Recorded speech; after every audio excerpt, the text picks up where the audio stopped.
Or if you don't have the stop shortcut, just open the Windows search and type in FiveM, and then right-click on FiveM and click on Open File Location. And in here, just again, here you have your shortcut. Again, right-click on it and click on Open File Location.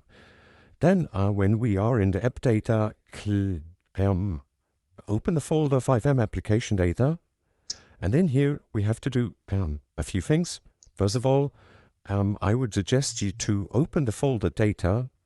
And in here, we have 4 different folders. First of all, open the cache folder and just delete everything that is in here. So just type or press Ctrl+A on your keyboard and then just delete everything that is in here.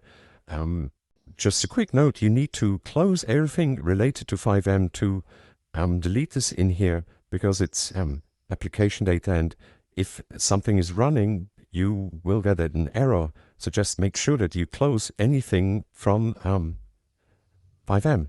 And then we can go back to data and also the server cache. Just open this folder, and here again, just delete everything that is in here. And then back to the FiveM application data. To other things, first of all, open the folder crashes. Again, delete everything that is in here. And last thing, I would also suggest you to clear the logs folder. So just open the logs folder and also delete everything that is in here.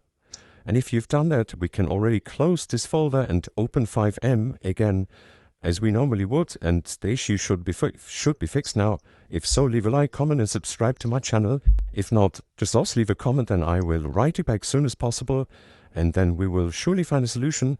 But that's it. Thank you so much for watching. See you in the next video. Wish you a wonderful day. Bye.